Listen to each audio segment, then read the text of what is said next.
What's up, guys? Pittsburgh White Schwartz back again with yet another deck tech. I am joined today by Ollie, Hey, what's going on? and we're going to do Jojo's Bizarre Adventure yet again. We're going to run through, after Andy's spicy Moody Blues build, we're going to run through some of the more common quote unquote meta decks. This week we got Bar Gate, and next week we'll be doing Bar Standby. So yeah, this is a list that I saw Ollie throw out there a while back, and I thought was really interesting, and I thought we'd run through it. Yeah. So let's get into the first cards here. So we're going to be in red, obviously, because we want to be able to play that red climax when we can, even though it's primarily empty. So we're going to run the coin flip. Uh, we're running a higher level 1 count because we're in the villains category here, because we're running the green, so it's a lot of level 1s. So this has a slightly higher chance to hit than normal. But it's also just sort of the best red fix for us to be able to play that gate climax, if possible, for Global Soul. And then we also have the Trish Ricky, pretty standard in every build. You're going to see 3 or 4 of it in most JoJo decks. Just a very consistent tool. We also fill our grave a lot more quickly in this deck than in other ones. So, yeah, just a really solid include. Yeah, also really nice that it can double as like a alternative plusing level 0 sometimes since it's considered 3k. Yeah, if you have your whole board out, it can sit at 3k. So basically an oversize, right? Basically an oversized. Moving into the next cards, we got the cornerstone of the level 0 game. We got the Pesci. This is a card that mills 2 on play. If there's a level 0 lure among those cards, this card can side attack for free. And this card does have an errata. The second effect is when it goes to grave, not when it's played from hand. You get to choose one of the prosciutto level 1s and put it into your memory for free, which is really nice because it makes our level 1s even bigger. Outside of that, Ollie, I think this is pretty unique to the build that you had, the Leaky Eye Luca, which is just another 2-card mill that might be able to put some clean damage on top of our opponent's deck, as well as when damage gets canceled, it can run to stock, so it gives us a little bit of stock charge too. Yeah, so actually the main reason I use this card is actually to try and hit if I hit a climax in the mill. I'm actually usually looking more to put a climax back on top to guarantee a cancel. Just to get that stock. To get that extra stop because when you're playing the door build, you're kind of you hit a little bit more of a stock crunch, so you can make sure you can do pull off your end game since it's very stock heavy. I know the deck does run a stock charge combo, but the little extra stock that you can get from this can definitely help, especially if you want to like do a combo in the same turn cycle. And it helps out a lot too because I feel like in my experience playing against the deck, 4 Pesci's feels pretty bad a lot of the time. So it lets you not have to run so much of that card and also have more mill. So Yeah. greater chance that your Pesci's will be able to, when they die, send cards from your grave to memory, as well as maybe get you some extra stock. We also have the drop searcher. Run it 2 rather than 1 that we had in our last build, mostly because our level 1 combo pluses a specific card from our grave, and we need to be able to turn that card into another card if we need to. So yeah, just a really solid include there. In other decks, we probably wouldn't run it at a higher count, but in a deck like this, where we're going to get that 3-2 and maybe we don't need it right then, Yeah. we can throw it away, turn it into something else. Especially since you could really use the selection in this deck. Yeah, not a lot of selection in Yeah. the green builds, so easy to jam some extra drop searchers though. Moving on, we got the standard, I guess, non-villain cards that you'd see in most JoJo's decks. We got the Brainstorm, only at 3. It's basically all we need. We talked about this previously in our other videos. I won't waste too much time on it, but it's self-rest search Brainstorm, and it also has pay 1 act. Choose a cost your lure in your opponent's center stage and bounce it. So it can give you some extra damage if you need to, but it's mostly just there for being a self-rest Brainstorm. It can also be a nice out to some matchups that play big costless walls, like in case you go up against like Contai or something, if they're playing the Prince level 1. Yeah, you can just bounce it back to their hand. Also a good repeatable stock out. Mm-hmm. So The other one is a little bit more interesting. We got the Beacon Dispelling the Darkness, Bucciarati. So this is one of the unique marker style cards in JoJo's where their stand pops out and pops to front row and then pops back. Um, the card that it summons is just a like on attack at maximum 7k beater. However, the big reason we want it is that it has act. Rest this card gives something 1,000 power, helping our level ones ensure, if we haven't got that many prosciuttos in memory, a reverse.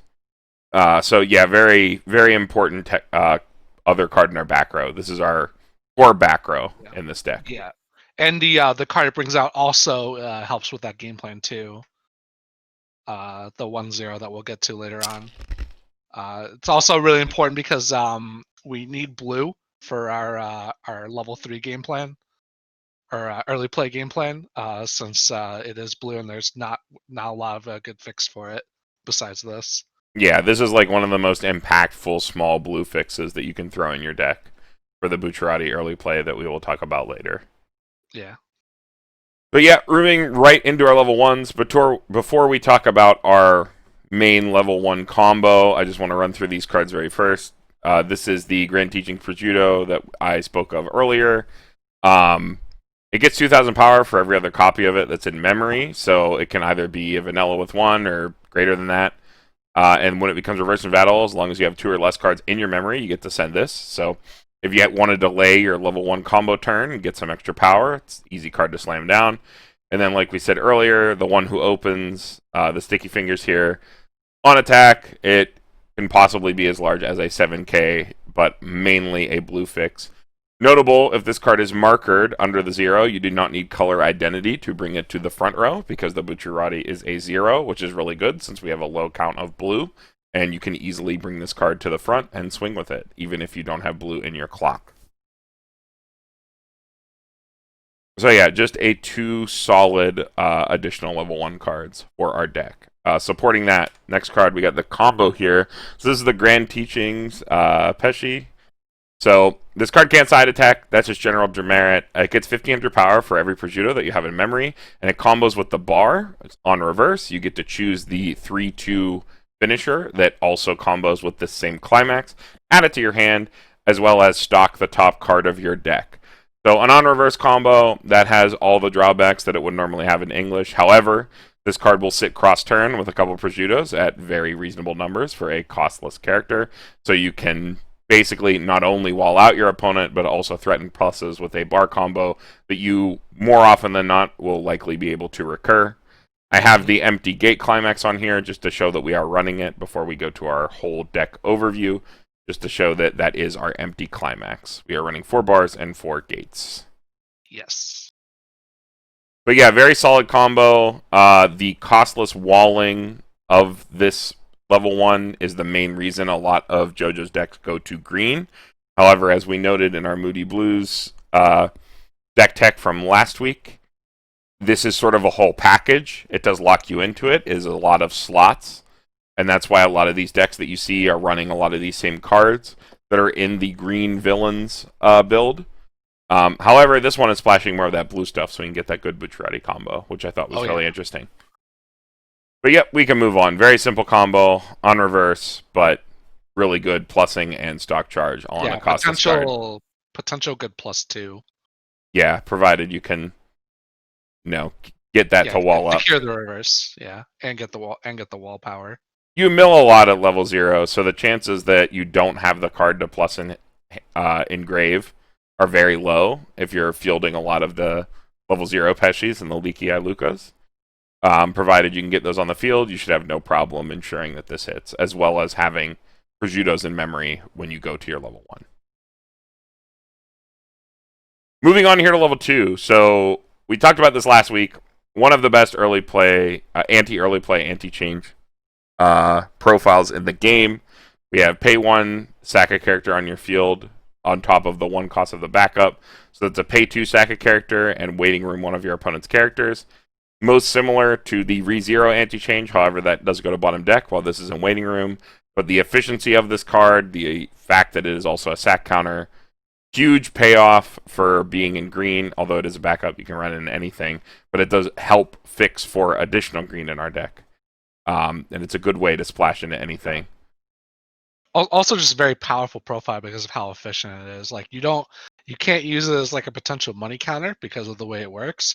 But being able to essentially give -1 soul and usually save your lane and secure a open lane to attack into next turn for such a low cost is very powerful. And we talked about this last week. The way that it works makes it naturally very good against Love Live Sunshine, a very popular deck in the English metagame, because they don't want to bring that level 0 out. They want to save it with Conan, so they will also still lose that attack. So in that matchup, it's almost as good as the Amelia anti-change. If basically is even cheaper in that matchup because they don't want to lose their Yo. They want to bring their Yo back out. So very, very good card, and that's why we run it at 2, unlike in other decks where you might see anti-change at 1. The next card is a little spicier, so we got Observer from the Shadows. What's the actual name of this? I forget. Black Sabbath. Okay, yeah, Black Sabbath. Okay. So when it's placed from hand to stage, it gets 1,000 times the number of golden wind characters you have, including itself. So it is possibly a 12k, easily able to clear opponent early plays. And it also has this really spicy effect. When your opponent plays a climax, as long as there's a climax with the same name as that in their grave, you can mill the top card of your opponent's deck after you pay 1 and ditch a card, and deal X damage to them equal to the level of the card that they milled. So super, super spicy effect. Yeah. The fact that you have to do it up front makes it super high roll, but however, on top of just a card that, just might kill early plays on your turn, not that big of a deal to throw it in your deck since we're already in red. Also, another powerful tech against Sunshine, actually. Yeah. Too. Mills the top card of their deck. Yeah, if they're trying to set up for a Yo burn for 2 or 3, it's just not only does it screw over their chance to burn over, but it also ends up backfiring on them too. Yeah, it'll end up burning them for 3. So very, very cool card. I really love this profile. This is like super spicy. Big fan. Yeah, very spicy, but also very effective. Yeah, super good. Moving on to our level 3s. So I'll talk about this Bucciarati first. This is the main reason we're fixing for blue. It's a 2 or less climax early play, and it heals. And then during your opponent's turn, if they reverse this, you can pitch a card, you rest it, and it stays until your next encore step. So basically it lives for 1 extra turn. It's sort of like a temporary encore, which is very fitting in terms of the flavor of the card. But yeah, just a, early play healer that holds board, comes back for a turn. Hand on core early play healers are really, really good. So just a really solid card. We also, go ahead. Well, I was just saying, notably, there's it's the only other early play in the set. And since we are not playing standby, we need some sort of board presence at level 2, and this is easily just the best card to play. Yeah, this just stands out as like basically the best early play in the set. Yeah. So easy inclusion and fairly easy to fix for since we have open back row with the Bucciarati with the marker. We're also running the Risotto. We talked about this a lot in our last deck tech. I won't harp on it too long. Hexproof is very good. The fact that it selectively cantrips into other level 3s that you might need on your endgame terms is very good. The effect is also situationally very good. It's sort of like a discount Mocha almost. However, your opponent does shuffle. But you have a chance, if your opponent is super compressed, maybe against something like Fate, you have the chance to, pay a very hefty cost, but maybe decompress them a little bit. So, decent card across the variety of matchups you might see in English. So, 3 of the King Crimson. Moving on. So, this card is just a general on-play healer, and then also has the, delete the attack. The how it just works effect. Pay 4, ditch 3 characters, and you delete their attack, including their trigger. Ultra spicy. Yeah, and this is the main reason why you might want to go for playing the empty door instead of playing standby, because needing to ditch the characters can be hard since your bar triggers aren't going to be able to help you during the attack step, and standby also does not help you. So the door triggers, any door triggers you do, can help facilitate paying the cost for the King Crimson. Yeah, it helps you keep up your hand in terms of characters to be able to pay for this effect. And the Yeah. baseline, it's a 10k healer. That's Yeah. fine. So It can be. I'm not sure how if people like realize like this can actually be a very even if you don't even if your opponent doesn't field like a non-reverse combo in front of it, it can be really backbreaking for them to if their finisher is like stock reliant because they basically if they need the stock from that attack, it actually ends up really hurting them that turn. yeah, for sure. The fact that it's sort of like a field, it's even better than money Yeah. counter because Yeah. it removes their trigger. Is a very hefty cost, but again, the baseline of this card is already reasonably high. Big payoff for being in red and just a super spicy card. Yeah. Even not paying for it, like the threat of this, if you have 4 stock and like, 5 hand, your opponent's gonna think twice about overextending themselves. Mhm. Give them the chance to mess up. Yeah, So definitely one of the biggest draws to the set yeah, in awesome, general. super awesome card. Big fan, amazing flavor. Yep, Basically the coolest card in JoJo's, I think, I is would the King agree. Crimson. Yeah. All right, so moving on to our endgame combo. So this is, if you notice here, the exact same bars, our level 1 combo. Big reason to the green villains package.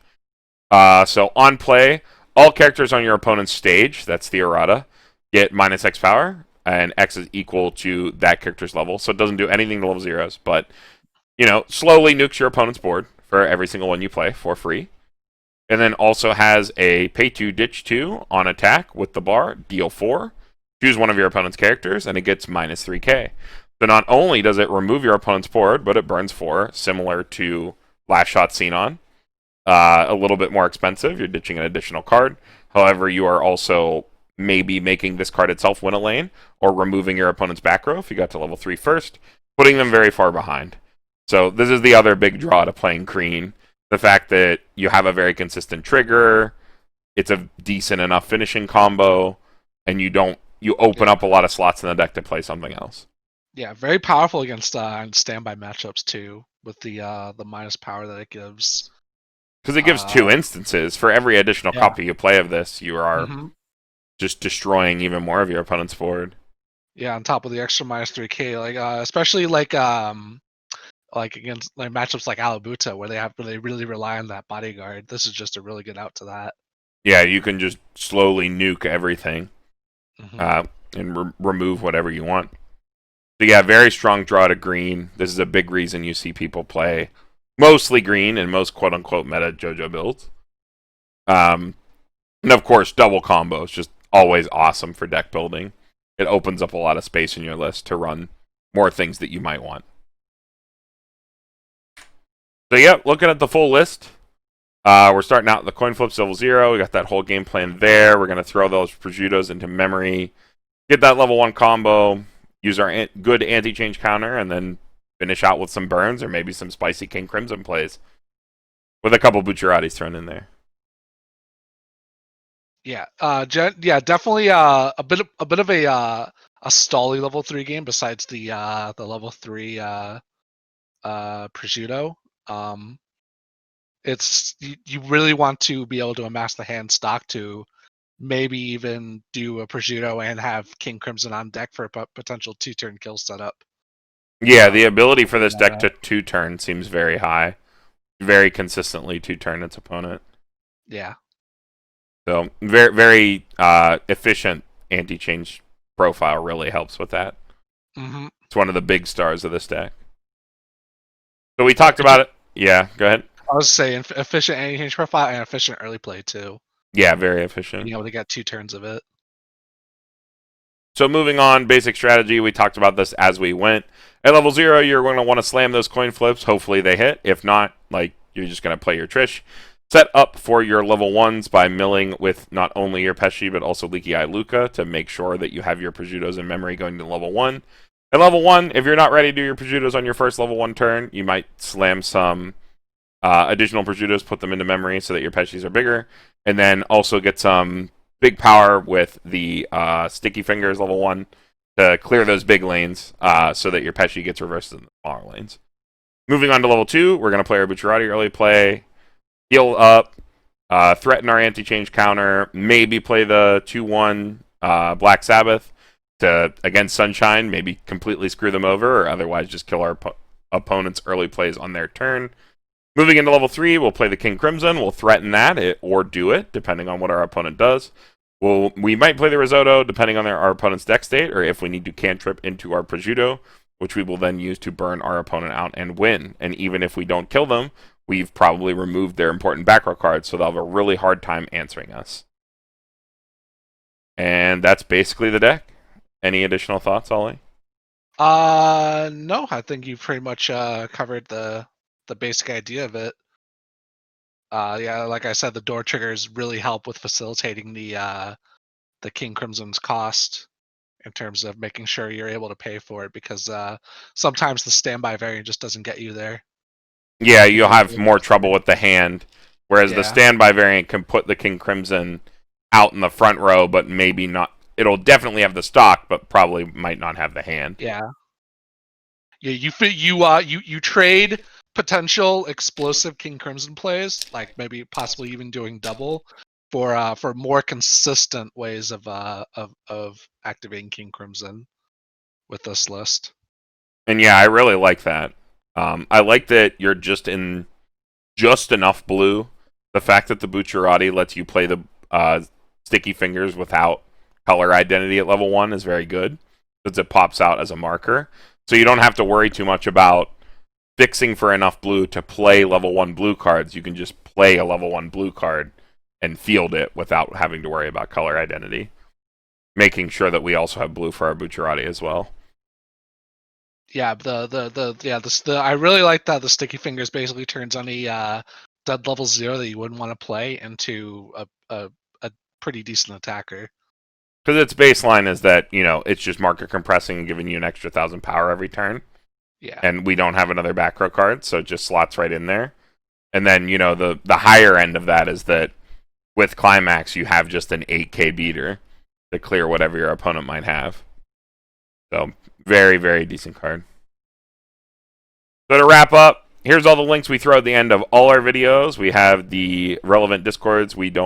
Pittsburgh Weiss Schwartz, we don't own or operate either of these. However, these are where the Weiss community congregates on the Discord platform.